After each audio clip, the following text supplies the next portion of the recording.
Hi everyone and welcome back to Haunted History Chronicles. First of all, thank you for taking a listen to this episode. Before we begin, I just want to throw out a few ways you can get involved and help support the show. We have a Patreon page as well as an Amazon link, so hopefully if you're interested in supporting, you can find a way that best suits you. All of the links for those can either be found in the show notes or over on the website. Of course, just continuing to help spread the word of the show on social media, leaving reviews, and sharing with friends and family is also a huge help. So thank you for all that you do. And now, let's get started by introducing today's podcast, or guest.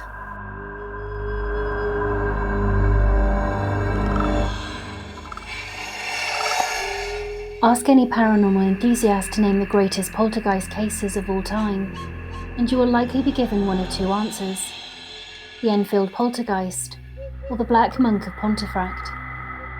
Hauntings and poltergeist activity are nothing new, and the lore of paranormal research holds countless examples. Yet every once in a while a case will truly bubble up from the rest, to present an extremely strange and strong account. On the surface, both of these cases have a great deal in common, with each taking place in a relatively modest home, on an ordinary estate, where life could be more challenging and incomes low. In both cases, the entity at the centre of each haunting appeared to be that of a deceased male, with often physically aggressive tendencies. Both cases involved young children and caused great hardship and strain for the family. Each case would come to the attention of the public at around the same time and present with very similar symptoms and manifestations, including objects appearing and disappearing, disembodied knocks, footsteps, raps and taps. The sound of voices and objects being thrown, something I've seen firsthand in the case of East Drive. As the situation intensified for the families at the centre of each haunting, physical assaults became more and more common. In each of these cases, phenomena was witnessed and reported by a number of third parties, including researchers and investigators, and members of the police. The Enfield haunting presented as a clear example of a poltergeist outbreak, marked by activity over a short and finite amount of time. In this case, the summer of 1977, and ending in 1979, with no further reports. The same, though, cannot be said of 30 East Drive in Pontefract, West Yorkshire, a location so complex and compelling, with activity still reported in the present day. It's a location where, as I've said, I've seen firsthand items thrown down the stairs, heard loud bangs and noises, and seen other items being regularly moved. This normal-looking house lying in the north of England has managed to accrue and maintain a reputation as one of the most haunted locations in the nation. This rather violent, frightening and volatile entity at the time was dubbed Mr. Nobody by the local press in 1968, with the family preferring to refer to the poltergeist simply as Fred. It's this case, this location, and this entity, Fred, Mr. Nobody, or the Black Monk, that we're going to examine today, to try and understand why this seemingly ordinary home still fascinates, challenges and terrifies people who cross its threshold. So get comfortable, and let's begin to examine this intriguing case.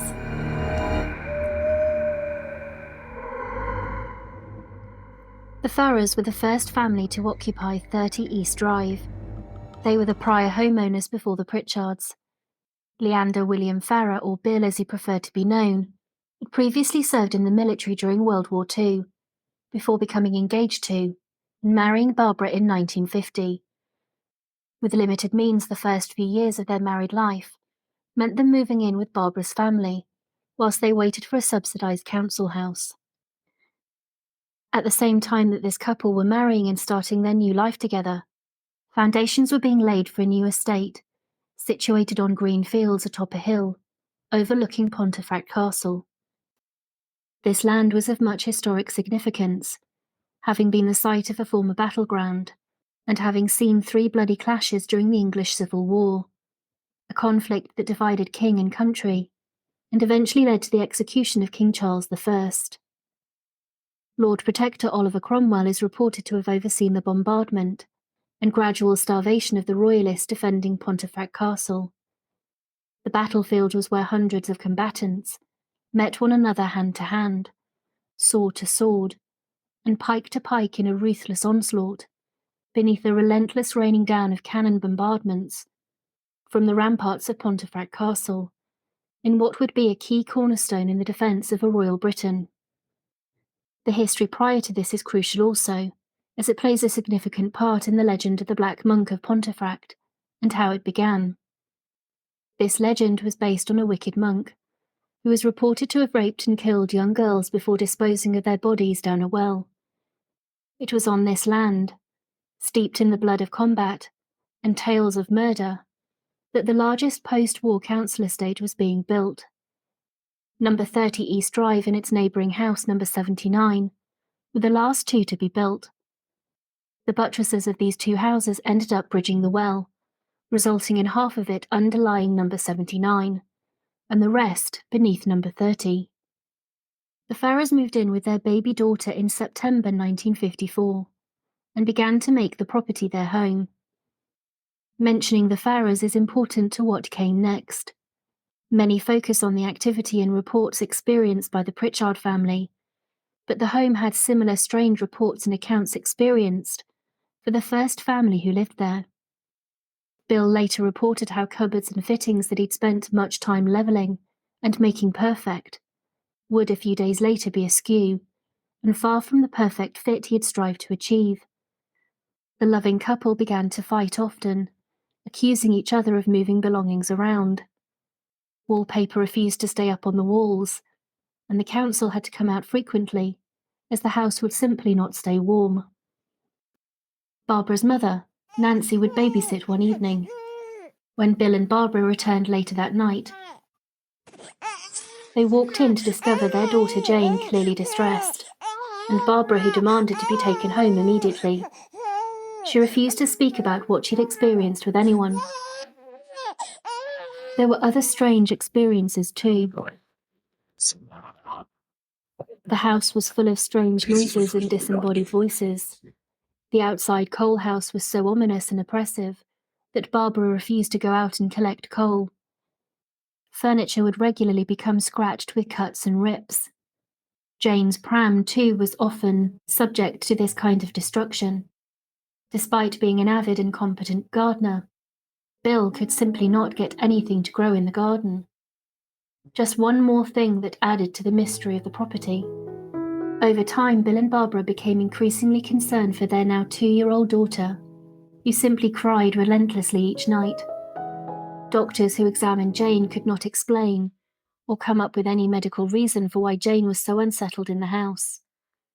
More and more, the Farrers had to ask if Jane could sleep over with Barbara's parents, where she would sleep, with no problem. Things were also taking a toll on Barbara herself, who found more and more reasons and excuses to be away from the home also. Religious objects began to be snuck in.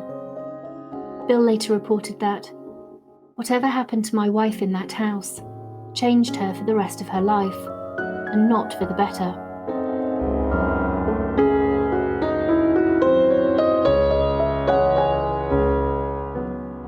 And then, ominously, tiny scratches and blood marks started to appear on Jane's small face while she slept.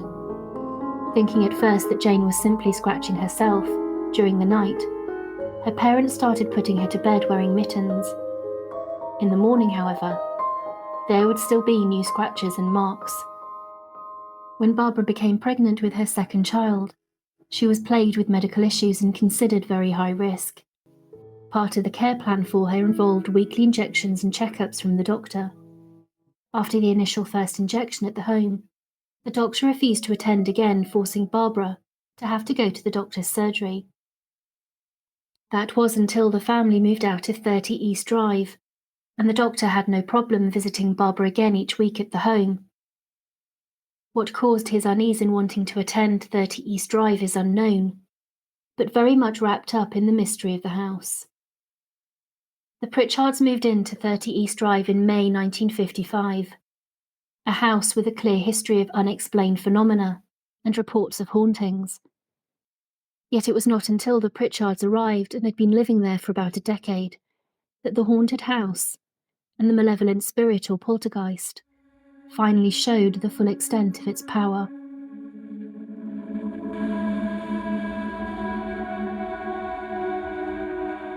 The year was 1966, and a family consisting of Jean and Joe Pritchard and their 2 children, Philip aged 15 and Diane aged 12, had been living in the quiet house on 30 East Drive in Pontefract, West Yorkshire, England, since 1955.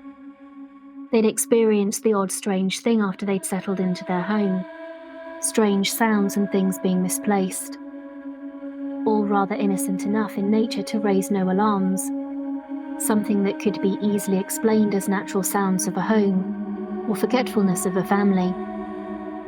The first main incident started on September the 1st, 1966, when the son Philip was staying at the home with his grandmother, Sarah Scholes, while the rest of the family was away on a trip to Devon. One day they felt a strange gust of cold wind pass through despite the summer heat, shortly after which they witnessed what seemed to be a white powder or mist snowing down from the ceiling as the sounds of footsteps echoed from above. When they went to investigate, along with Scholes' sister Marie Kelly, they came across inexplicable pools of water spreading on the floor of the kitchen. And even as they stared at this new development, those strange noises continued from the next floor up, and that dust rained down upon them. At the time, it was thought that the water was merely the result of a broken pipe, and a repairman from the water company was called in to take a look. However, after a thorough inspection of the kitchen, there was found to be no sign of anything amiss, and the repairman had no idea of where the water could be coming from, even as it seemed to pool up even more as he was there. The pools of water would eventually stop, but everyone present was left completely baffled as to what was going on. Later that same evening, the pools of water began to form again from nowhere, and this time the phenomena was joined by a violent, jolting rattling of various cutlery and pots and pans around the kitchen. In addition to this, the whole area was sprayed with tea, as some unseen force repeatedly depressed the button on the tea dispenser with great force and increasing speed. The cupboards and furniture of the kitchen also began to vibrate and move about without explanation or apparent cause. This was all followed by a thunderous bang from the outside hallway. But when they looked to see what it could be, nothing was there, even though the hallway light began to turn on and off by itself, even as they surveyed it. It was further noticed that a plant, that was normally positioned at the foot of the stairs, was now strangely sitting at the top of the stairs, and neither of them had moved it. As they continued to examine the hall, the crockery and cupboards in the kitchen began to vibrate again with greater vigour. Marie Kelly was once again brought over to observe the frightening show for herself. The kitchen was scattered with tea leaves and sugar grains, thanks to that mechanical dispenser, whose button appeared to be operating itself. The activity once again soon died down, but when a heavy chest of drawers began to sway on its own volition later that night, both Philip and his grandmother packed a few things and headed to a neighbour's house for the night, terrified of what was going on. Interestingly, by the time the rest of the family returned from their trip, the strange phenomena seemed to have stopped. At the time, they all thought that there had to be some normal explanation for what had happened, especially as there were no further disturbances. Indeed, it would not be for another 2 years that anything else out of the ordinary would happen on the premises. But when it did so with a vengeance, leaving the family at their wits' end and turning to the police for help. The long period of silence made it all the more shocking when pools of water started forming all over the house. The events that followed at 30 East Drive would check all of the boxes for a high-intensity poltergeist haunting, and many more. Objects flew through the air, sometimes with great force, and other times guided with great precision. Furniture was moved or rattled on its own. Odd green foam or slime would seep out of water taps. A similar viscous material began to appear inside the kitchen cupboards, samples of which were submitted for chemical analysis, but the materials could not be identified. Knocks, thuds and raps sounded throughout the house, at all hours of the day and night, sometimes in direct responses to questions or requests. Doors would slam open or shut by themselves, and more ominously, family portraits and furniture would be found demolished or slashed, and disfigured as with a knife. Lights would turn off and on, electrical devices would go haywire, and objects appeared and disappeared. On one occasion, a shower of keys rained down on Mrs. Pritchard while she was cleaning the kitchen flue. Such appearances of everyday objects, suddenly appearing from thin air, are known as apports, or apportations, and are a hallmark for a poltergeist-type case. There was also a strange, unidentified sickening odour that would waft often through the home, as well as anomalous noises including heavy breathing, and oddly, the sound of barnyard animals. Such things happened nearly every day, and it all became so commonplace that the family took to calling the invisible entity Fred, putting an innocuous nickname to the faceless and gradually threatening intruder.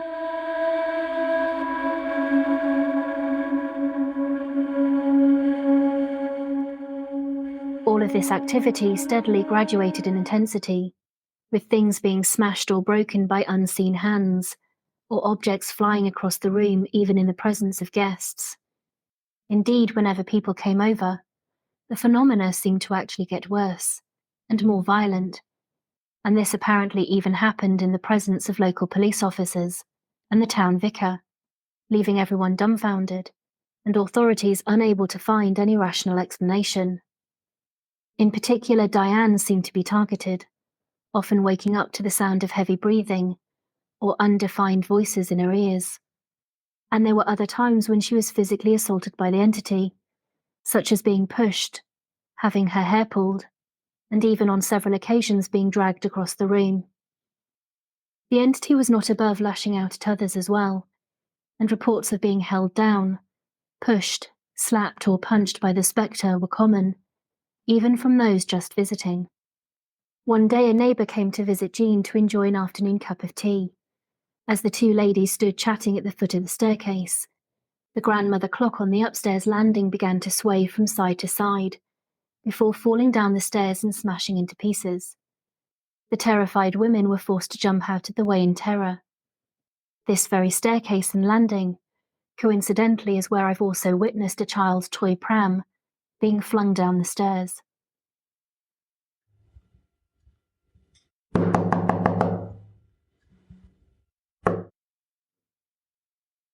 A neighbour who lived across the street from number 30 knocked one day on the front door. He simply then wordlessly pointed to the front garden, which was strewn with the records, clothing and bedding that belonged in Diane's bedroom. They'd been flung from the open window above. Nobody, of course, was upstairs at the time. The phenomena seemed to work in cycles, with times when this would happen on a daily basis, interspersed with long absences, sometimes for weeks at a time, but return it always did. On one other occasion, Jean heard a buzzing sound emanating from the wardrobe inside her bedroom. When she opened the door, a swarm of bees flooded out. Jean was stung quite badly over multiple areas of her body. In the face of the escalating malevolent activity, the Pritchard family reached out to the church for help, to consider an exorcism. The local vicar solemnly declared that whatever presence was taking up residence at number 30 East Drive was both unholy and evil. Paranormal activity in fact escalated after his visit, becoming more angry and violent in nature. Several exorcisms were performed on the house, all of which seemed to just make the spirit even angrier. During these attempted exorcisms, crucifixes were supposedly knocked out of hands or smashed to pieces, and inverted crosses were sometimes found painted or scrawled upon the walls in red and black ink, neither of which were kept in the house. In one particularly frightening incident, an invisible force picked up a candlestick and held it in front of the priest's face, which was enough to send the man of the cloth running away to never come back. Joe Pritchard was the last to accept that his home could be haunted. He was a typical rough, down-to-earth, hard-working northerner who could easily shrug off much of what was happening with a laugh. All of that changed one day, though, when Joe went into the coal house, a small cupboard next to the downstairs toilet. It's unclear what truly happened to him that day. Some reported that he was attacked by an invisible force. What was clear, however, was that he left the coal house that day a changed man. From that point on, he could not dismiss occurrences, and many felt his will and strength had been broken. At around the same time as this, the malicious spirit began to make itself known and visible as a full apparition. At first, these visitations took the form of a dark shape standing at the foot of the bed of Jean and Joe, staring at them. It would then simply blink out of existence. On another occasion, Joe claimed to have been awoken to see a figure in flowing black robes hovering over his bed. This strange entity was more often than not described this way, as dressed in black robes and with a hood covering his face, not unlike what a medieval monk might wear. Colin Wilson, in his book Poltergeist, A Study in Destructive Haunting, described how the entity had an affinity with the daughter Diane, who would one day find herself ambushed as she was heading to her bed. Colin reported that the hallway was plunged into darkness, and the air suddenly turned frigidly cold. The unseen force took hold of a hefty wooden hall stand and used it to pin the terrified Diane down. Colin Wilson reported how Mrs. Pritchard and her son Philip were unable to pull the stand from her as Diane struggled. When she began to calm and struggle less, it was only then that the family could maneuver her free, suggesting a motivation to simply scare Diane rather than harm her, at this point, for now at least.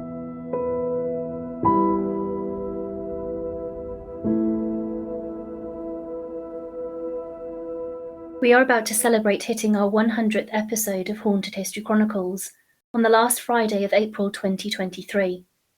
To say thank you, for the months of May, June, and July, there are going to be daily paranormal podcasts available to enjoy on all tiers over on Patreon, as well as the usual additional items available over there. Signing up now will gain you access to these, as well as all previous archived content. For as little as £1, you could be getting hundreds of podcasts to enjoy, and more, and know that you're contributing and helping the podcast to put out another 100 episodes. You can find the link in the episode description notes, as well as on the Haunted History Chronicles website, along with other simple and great ways to support the podcast directly. It's all truly very much appreciated. And now, let's head back to the podcast.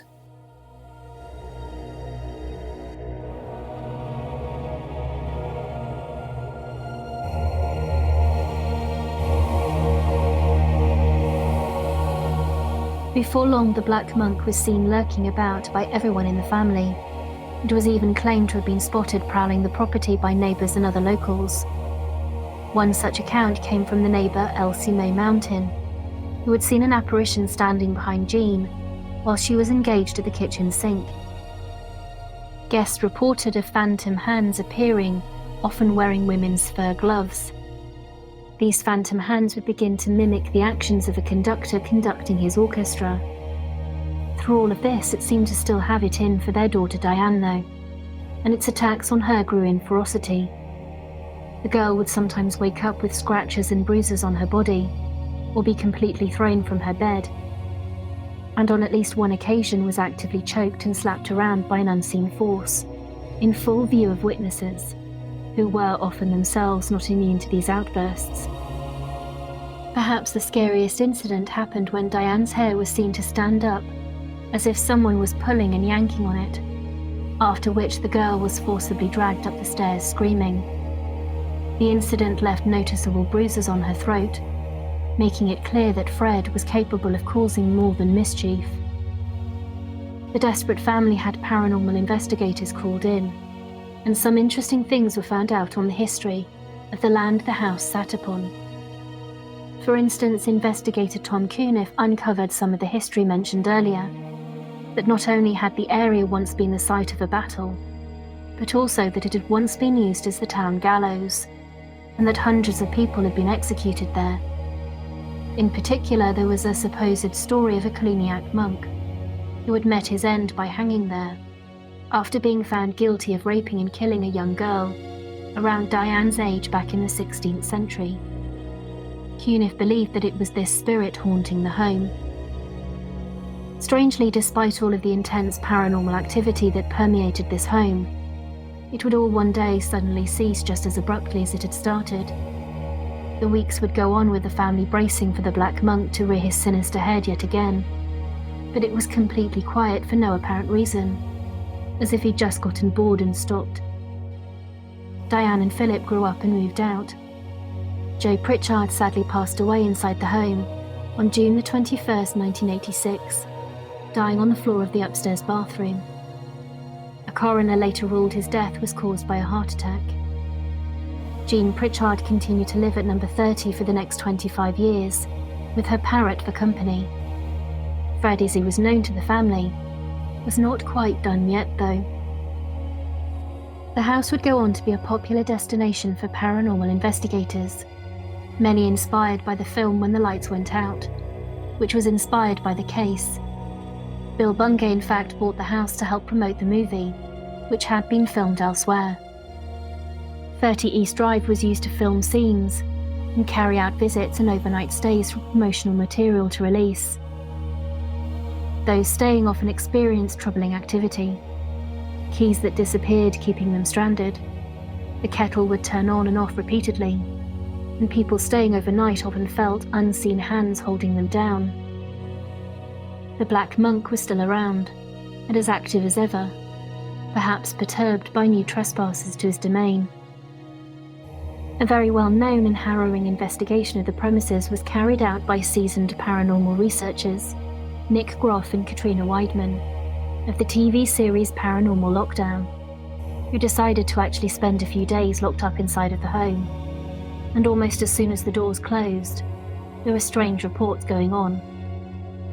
It started with a sense of an indefinable dread, and a door being slammed shut almost immediately, which could have been attributed to a draft, if it weren't for what would transpire over the next 100 hours. Groff would say of his initial impression of the house the following: "Right when we stepped on the property, it felt different. There's an energy about it. When you take a step into that location, it's haunting.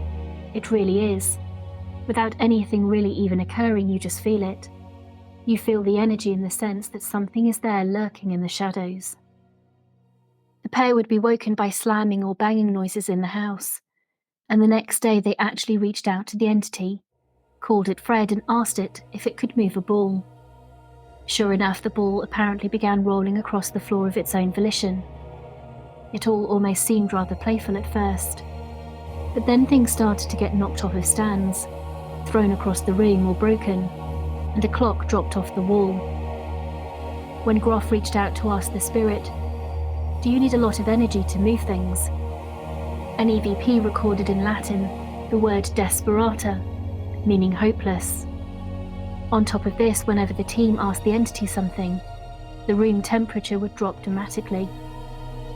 In addition, a shadowy figure was allegedly filmed moving across the room, and the nighttime noises occurred with increasing amplification. To make it all even more menacing, a knife was found left on the stairs, and the crew began to complain of being pushed or shoved by something, with the co-host Katrina actually claiming to have been held in place, attacked and scratched. Groff would say, "We've captured this solid figure moving past one of the doors, things moving on their own. My co-host Katrina, she got scratched too at one point, and so it got really scary as it escalated through our investigation of 100 hours.